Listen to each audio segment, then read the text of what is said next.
Next हमारा short question number 2, define stress and strain. पहला हिस्सा शॉर्ट क्वेश्चन क्या है जी, define stress and strain. Stress क्या चीज़ है? इट इज़ द फोर्स पर unit area of the substance. 17.2। तो आपने सबसे पहले स्ट्रेस डिफाइन करनी है। स्ट्रेस क्या चीज़ है? स्ट्रेस इज फोर्स पर यूनिट एरिया। इसके लिए सिग्मा एफ है, सिग्मा इसका सिंबल है। सबसे पहले डेफिनेशन, फोर्स पर यूनिट एरिया, फोर्स पर unit area is called stress. इसके लिए फिर आपने सिंबल, इसके लिए हमने जो सिंबल पढ़ा था वो हमने पढ़ा था सिग्मा। फिर हमने, अच्छा सिग्मा को लिखते वक्त मैं देख रहा था कि कुछ लोग उसको यूं भी लिखते हैं। ठीक है, इसमें हम सच में कोई इशू नहीं है, दोनों तरह से लिखा जा सकता है। मैं इसको कुछ यूं लिखता है, कुछ उसमें कर्व सा बनाते हैं, कोई मसला नहीं है। Such formula sigma is equal to, obviously definition से क्लियर है, force over area. Sigma is equal to force divided by area. Formula के बाद इसमें लिखा जाता है यूनिट। सो फोर्स का यूनिट न्यूटन, एरिया का unit metre square, so its unit is newton पर metre square. You can also refer it as pascal. दूसरे हिस्से में हमने डिफाइन करना है और एक्सप्लेन करना है स्ट्रेन को। स्ट्रेन क्या चीज़ है? It is ratio between change and the original. Definition में आपने लिखना है जी, it is a ratio between change, ratio between change in length कह लें एंड ओरिजिनल। और ओरिजिनल के आगे मैं फिर डॉटेड लाइन लगाने लगा हूँ। यहाँ पर क्या मतलब हुआ कि अगर यहाँ पर आप चेंज इन लेंथ लिखेंगे तो यहाँ पर आप ओरिजिनल लेंथ लिखेंगे।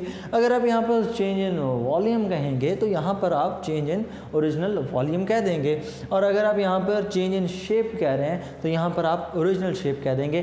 तो इन बेसिस पर इसकी 3 टाइप्स हो जाएंगी स्ट्रेन की। पहली टाइप, अगर लेंथ की बात आप कर रहे हैं कि change in length with respect to original length, then you are talking about tensile strain.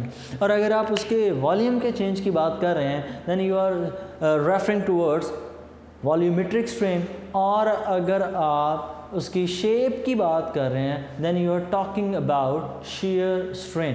तो 3 तरह के स्ट्रेन यहाँ पर होते हैं। बहरहाल नेक्स्ट चलें तो हम इसके लिए फॉर्मूला लिखते हैं। स्ट्रेन के लिए जो फॉर्मूला लिखा जाता है, स्ट्रेन के लिए फॉर्मूला हम लिखते हैं, strain is equal to change in, मैं लेंथ से लिख रहा हूँ इसको, ओवर ओरिजिनल लेंथ। ठीक है, L not stand for original length. और इसके लिए लास्ट इज यूनिट।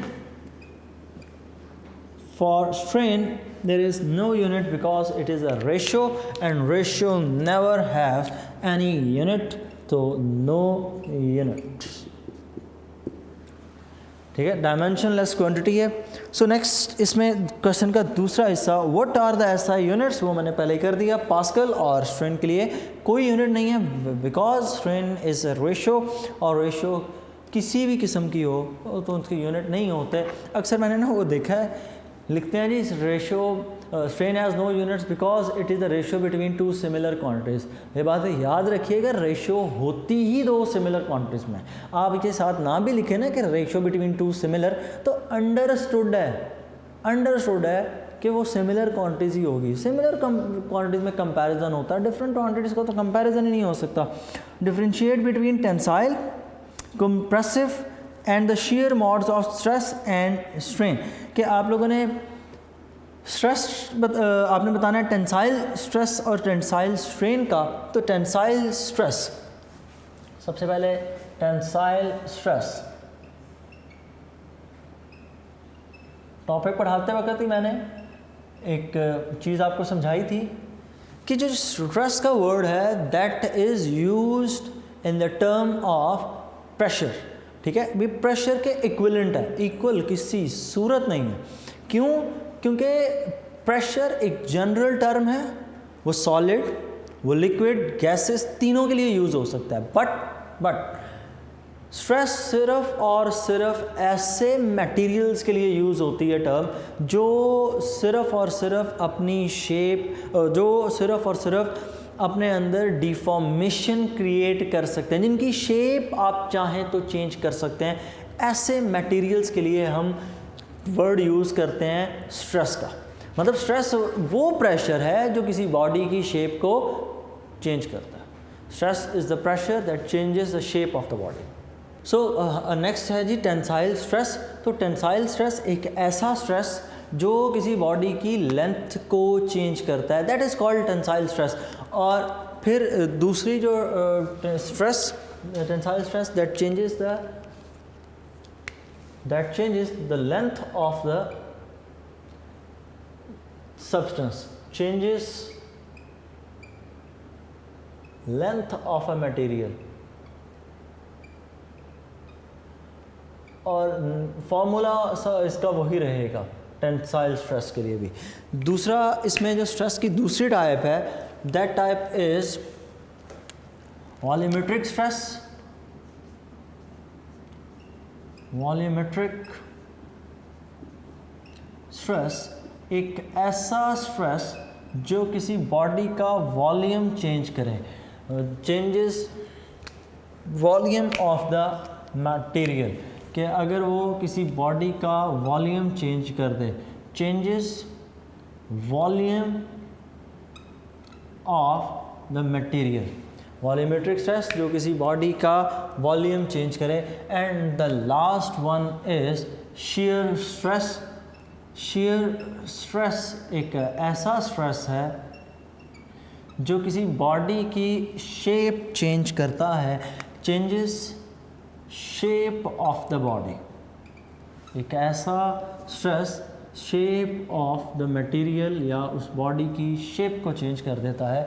ऐसे स्ट्रेस को हम shear स्ट्रेस का नाम देते हैं। तो इसी बेसिस के ऊपर स्ट्रेन की बात भी आ जाती है। तो तीन तरह के स्ट्रेन हैं। एक स्ट्रेन है जी टेंसाइल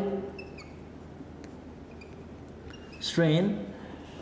टेंसाइल स्ट्रेन है जी change in length over original length. मैं सिर्फ उनके बेसिक फार्मूले लिखता जा रहा हूँ, आपने उसको डिफाइन कर लेना है। It is the ratio between change in length and original length, L not. उसके बाद टेंसाइल स्ट्रेन के बाद दूसरा हमने पढ़ा volumetric strain.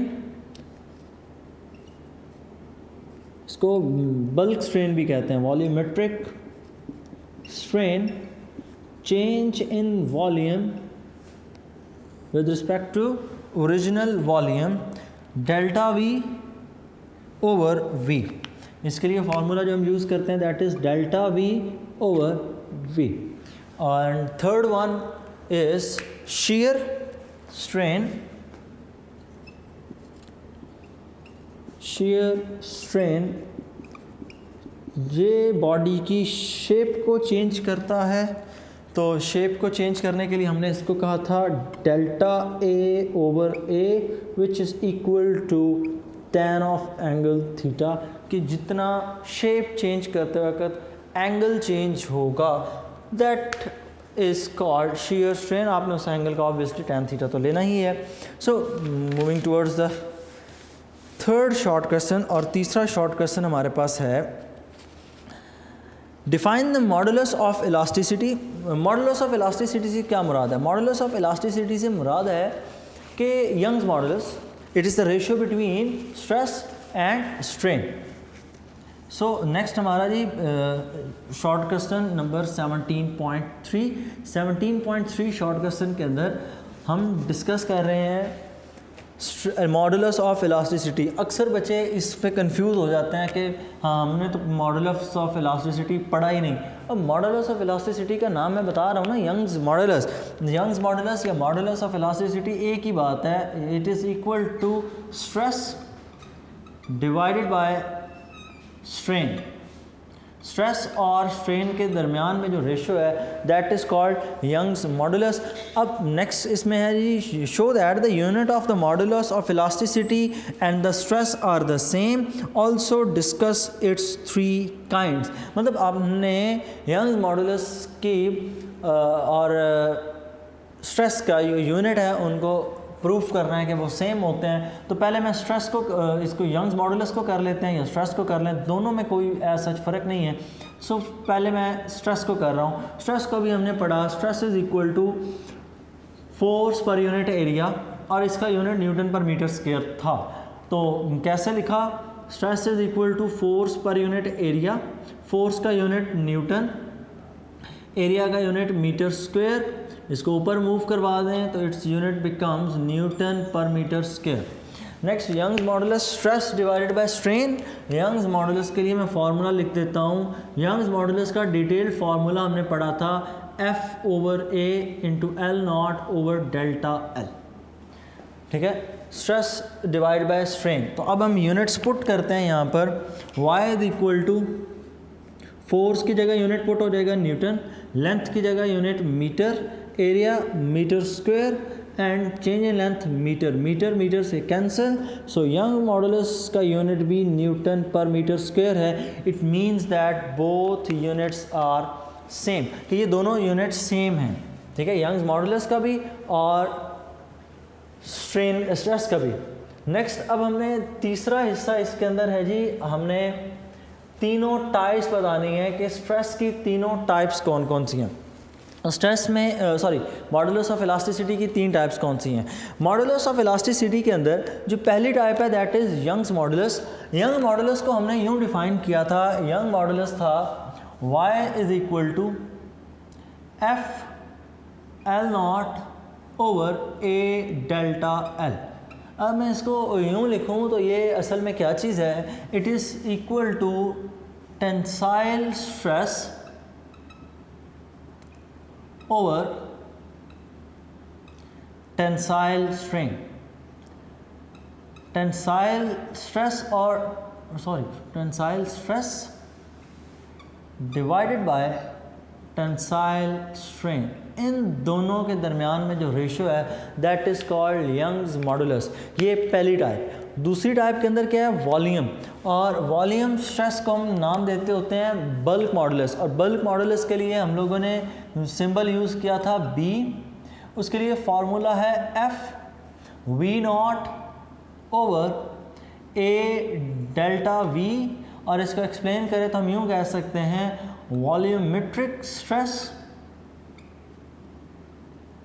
Over volumetric strain, volumetric stress over volumetric strain. Third हमने इसमें जो पढ़ा था, थर्ड हमने पढ़ा था शेयर मॉडुलस। शेयर मॉडुलस के लिए हम सिंबल यूज़ करते हैं G, और वो change in shape over original shape है, ठीक है। तो इसका जब हम फॉर्मूला लिखते हैं shear modulus F/A over delta F over capital A into delta A, that is shear. और इसके लिए जो डिटेल्ड फार्मूला है that is shear stress over shear strain. So ये था जी हमारा शॉर्ट क्वेश्चन नंबर 17.3। छोटे छोटे शॉर्ट क्वेश्चन हैं। Draw the stress strain curve for a ductile material. अच्छा, डक्टाइल और मैलिएबल दो तरह के हमने मटेरियल्स पढ़े थे, तो ये आपको फिर पता होना चाहिए। मैलिएबल ऐसे मटेरियल्स होते हैं जिनको आप शीट्स में कन्वर्ट कर सकते हैं। सॉरी, डक्टाइल के साथ हमने जो वर्ड पढ़ा था वो हमने पढ़ा था ब्रिटल। डक्टाइल मटेरियल ऐसे मटेरियल्स होते हैं जो किसी एक हद तक अपने ऊपर जो स्ट्रेस है उसको होल्ड कर सकते हैं। ऐसे मटेरियल्स को हमने कहा था डक्टाइल मटेरियल। तो आपने सबसे पहले तो स्ट्रेस स्ट्रेन कर्व ड्रॉ करनी है। तो स्ट्रेस स्ट्रेन कर्व हमने टॉपिक पढ़ते वक्त भी की थी, और हमने इस टॉपिक का नाम दिया था इलास्टिक लिमिट और डिफॉर्मेशन के नाम से, ठीक है। तो नेक्स्ट अब हम उसको अगर ड्रॉ करें तो वो stress curve short question number 17.4 मैं यहाँ डायग्राम बना देता हूँ और वहाँ पर एक्सप्लेनेशन हो जाएगी इसकी। सो 17.4 में क्या है जी, वहाँ पास ग्राफ, और ग्राफ के ऊपर हम मेंशन कर रहे हैं स्ट्रेस एंड स्ट्रेन को। यहाँ पर हमारे पास इस तरफ स्ट्रेस है और यहाँ पर हम ई लिख के मैं स्ट्रेन इसको शो कर रहा हूँ। तो स्ट्रेन के लिए सिंबल मैं वक्ती ई यूज़ कर रहा हूँ। तो ये स्ट्रेस ऊपर की तरफ यहाँ पर इंक्रीज़ हो जाएगी, स्ट्रेन यहाँ पर इस साइड पर इंक्रीज़ करती जा रही है। हमने इस ग्राफ के अंदर ये बात पढ़ी थी कि शुरू पर इस ग्राफ की लाइन स्ट्रेट, उसके बाद इस ग्राफ की लाइन में पॉइंट, इस पॉइंट के बाद आगे कर्व आ जाता है, हल्का सा कर्व, और फिर मज़ीद ये कर्व इंक्रीज़ होगा और उसके बाद ये ऑब्जेक्ट आगे टूट जाता है। इस पॉइंट को हमने सी का नाम दिया था, यहाँ पर डी, और ये उसके बाद आगे ये पॉइंट बी, ये point C and next point D, जहाँ पर आकर ये ऑब्जेक्ट टूट जाता है। तो आगे देखते हैं शॉर्ट क्वेश्चन में क्या कहा गया है। For a ductile material and then define the term elastic limit. Elastic limit okay, point O से लेकर पॉइंट ए तक, यहाँ तक ये है प्रोपोर्शनल लिमिट कि जहाँ तक हुक्स लॉ अप्लाई होता है। पॉइंट ए से पॉइंट ओ से लेकर पॉइंट ए तक, this is called elastic limit, proportional limit. Point A तक proportional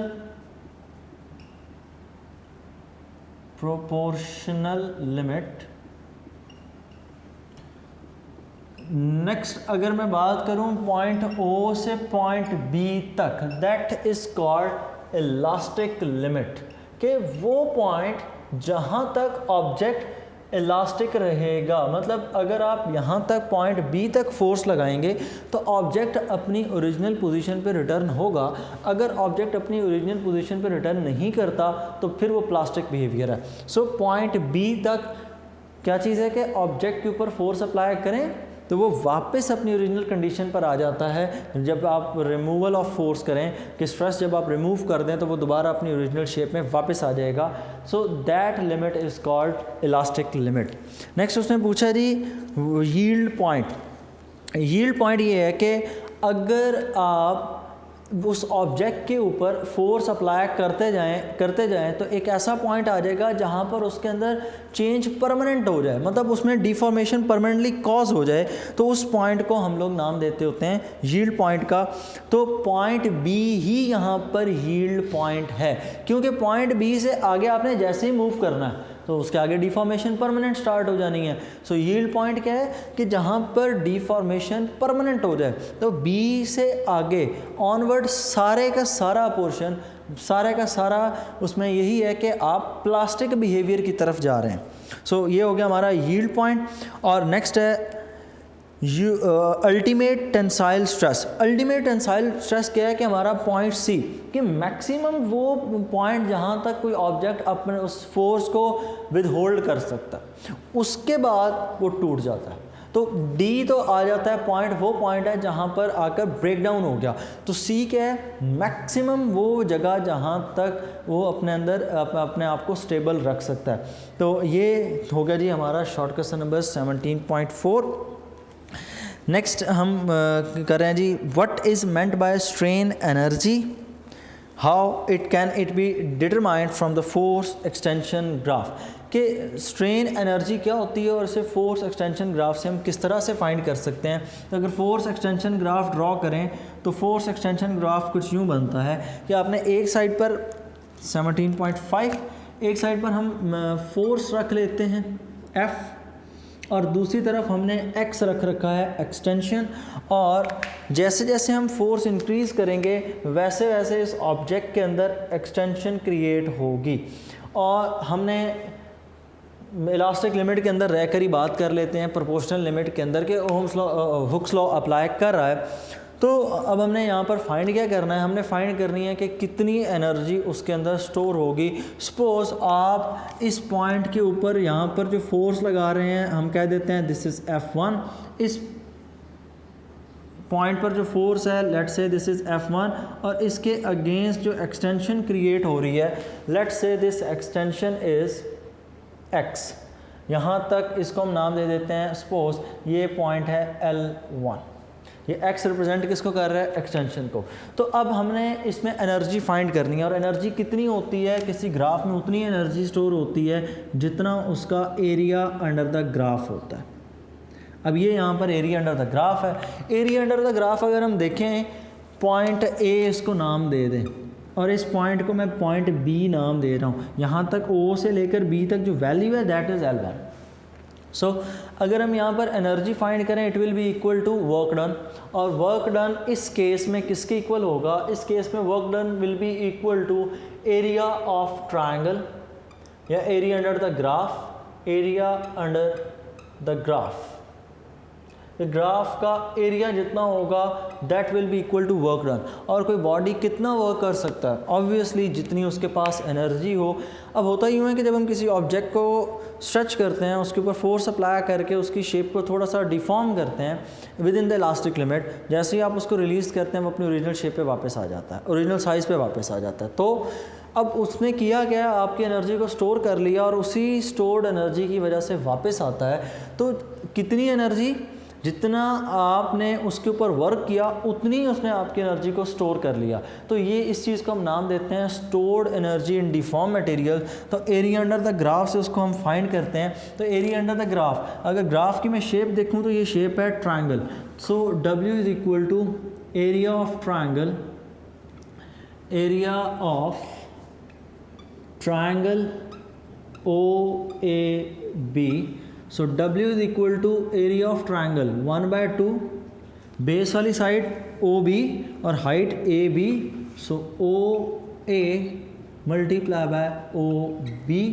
so work is equal to 1/2 F1 multiply by L1। तो ये वो फॉर्मूला है जिसकी मदद से हम स्ट्रेन एनर्जी को फाइंड करते हैं।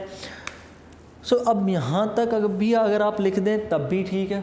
अगर आपने उसको पूरा प्रूफ करना है कि आपने मॉडुलस ऑफ इलास्टिसिटी की यहाँ पर वैल्यूज़ पुट करनी है तो आई हैव नो इशू, आप वो भी पुट कर सकते हैं। मॉडुलस ऑफ इलास्टिसिटी से अगर आप बात करें तो मॉडुलस ऑफ इलास्टिसिटी का फॉर्मूला हम यूज़ करें तो E is equal to Young's modulus या मॉडुलस ऑफ इलास्टिसिटी, एक ही बात है, चाहे सिंबल Y लिखें चाहे सिंबल E लिखें, it doesn't matter. So E is equal to F1, क्योंकि हमारे इस टॉपिक के अंदर फोर्स F1 है, यहाँ पर F है लेकिन यहाँ पर हमारे टॉपिक में F1 चल रहा है इसलिए हमने यहाँ पर F1।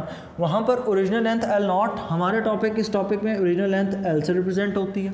और एरिया A, तो यहाँ पर भी area A as it is, वहाँ पर चेंज इन लेंथ है तो हमारे यहाँ change in length extension L1 से रिप्रेजेंट इस टॉपिक में हो रही है तो उसको हम लिख लेंगे L1। यहाँ से हम F1 को अगर अलग कर लें तो F1 के लिए फॉर्मूला होगा, सारों को मूव करवाने के बाद F1 will be equal to A L1 over capital L। और यहाँ से इस F1 को हम रिप्लेस कर देंगे यहाँ पर। अगर इस F1 को हम यहाँ पर पुट करें तो क्या सिचुएशन होगी, अगर इस F1 को यहाँ पर पुट करें तो W के लिए फॉर्मूला हो जाएगा W इज़ इक्वल टू या energy is equal to 1/2 F1 की जगह EA_L1 और ये वाला L1 साथ multiply L1 over capital L। इन सबको मल्टीप्लाई कर दें तो strain energy will be equal to EA_L1 square over 2L। तो ये होगा जी हमारा strain energy in deform material. तो स्टूडेंट्स, आप लोगों का ये टॉपिक आज के जो हमने शॉर्ट क्वेश्चन पहले 5 डिस्कस किए, इसमें आपने देखा कि लेंथ बहुत ज़्यादा है। कोई भी एक भी ऐसा शॉर्ट क्वेश्चन हमने नहीं पढ़ा जिसमें लेंथ कम हो, वो 4-5 लाइनों का या 6-7 लाइनों का, जिस तरह हम एक नॉर्मल शॉर्ट क्वेश्चन लिखते हैं वैसे का कोई एक भी शॉर्ट क्वेश्चन नहीं है कि मैं अभी तो बोर्ड पे इतना सा लिख रहा हूँ और जो साथ में एक्स्ट्रा बोल रहा हूँ वो अलग है। तो उन सारा अगर आप लिखें तो ये 1.5 पेज से नीचे शॉर्ट क्वेश्चन होता ही नहीं है। तो बोर्ड में हमने ये पैटर्न देखा है अक्सर कि शॉर्ट क्वेश्चन पूरा नहीं पूछा जाता। मतलब अब जिस तरह शॉर्ट क्वेश्चन एक गुजरा बीच में, थर्ड हमने पढ़ा स्ट्रेस एंड स्ट्रेन को डिफ़ाइन करें, फिर हमने साथ उसमें शेयर स्ट्रेस और स्ट्रेन, शेयर मॉडुलस, यंग और वो सारा तीनों टाइप्स उनकी, तो हम ये पूरा नहीं पूछते, हम इनमें से बाउंड कर देते हैं आपको कि आप सिर्फ स्ट्रेस स्ट्रेन को डिफ़ाइन कर दें, यहाँ तक ठीक है, एक शॉर्ट क्वेश्चन बन जाता है। या हम ये कह देंगे कि स्ट्रेस और स्ट्रेन की जो आगे टाइप्स हैं फर्दर्स आप उनको एक्सप्लेन कर दें। तो पूरा शॉर्ट क्वेश्चन नहीं पूछा जाता ना, तो जितना पूछा जाए उतने पे रहिएगा। अगर आप उसी तरह करेंगे कि नहीं भी पूछा हुआ तो जी बीच में अगर उसने पूछ लिया जी व्हाट इज़ shear स्ट्रेस, तो बस shear स्ट्रेस को लिख देना, ज़रूर बीच में स्ट्रेस को घुसाना है। अगर आप वो सारी चीज़ें भी साल लिखने की कोशिश करेंगे ना, तो ऑब्वियसली बात बहुत लंबी निकल जाएगी। ठीक है, फिर आपको वही 1.5 पेज अगर आपने नोट किया हो ना, तो आज ये जो आपको 5 शॉर्ट क्वेश्चन पढ़ाए, इसमें तकरीबन आपका आधा चैप्टर हमने विदाउट एनी गैप पढ़ा दिया। बुक से तरतीब देखें टॉपिक्स की, तकरीबन यही है, कुछ चंद लाइनें बीच में से जो है डिस्कस नहीं हुई, बाकी सारे का सारा बुक को अभी तो मैंने ब्रीफली किया। मैं खुद बड़ा प्रिसाइज होकर चल रहा था कि कहीं मैं इतना ज़्यादा ना कन्वे कर जाऊँ कि आपके पास फिर पेपर पे लिखने के लिए स्टफ़ भी बहुत ज़्यादा हो जाए। अब आप खुद इमेजिन करें कि 5 शॉर्ट क्वेश्चन ऑलमोस्ट 35 मिनट्स के अंदर, तो ये तकरीबन एक शॉर्ट क्वेश्चन पे अगर मैं 7 मिनट बहस कर रहा हूँ और उसको जब लिखा जाए तो 7 मिनट के अंदर कोई 2-4 लाइनें तो बननी नहीं है, ऑब्वियसली वो 1 पेज तक बात जानी है। तो टू दी पॉइंट और वेरी प्रिसाइज और बिल्कुल उतना ही लिखें जितना पूछा हुआ है इन शॉर्ट क्वेश्चन में। बाकी में मैं आपको बाउंड नहीं ऐसा करता कि 6-7 लाइनें तो कम से कम हों, लेकिन यहाँ पर आपने बिल्कुल टू दी पॉइंट रह के बात करें, ज़्यादा लिमिट्स को क्रॉस, मतलब जो शॉर्ट क्वेश्चन लिखने की लिमिट्स हैं उनको क्रॉस ना करें। और दूसरा, अब देखें ना, जिस तरह मैंने यहाँ पर कहा था कि स्ट्रेन एनर्जी यहाँ तक काफ़ी है, तो वेल फाइन इनफ। अगर आपको लग रहा है कि आपके पास टाइम है और मैनेज हो रही हैं चीज़ें, एक तो पेपर का आपने साइज़ भी आपको पता है ना कि आपको शीट्स फिक्स अमाउंट में मिलती हैं। अगर आप यूँ 1.5 पेज के शॉर्ट क्वेश्चन लिखेंगे तो भाई लॉन्ग का अटैम्प्ट होने हैं आपके, वो हाथों पे तो नहीं लिख के आने, वो वहीं पर उसी शीट पर अटैम्प्ट करके आने होते हैं। सो कोशिश करें कि जितना पूछा वहीं तक रहें। अल्लाह हाफ़िज़।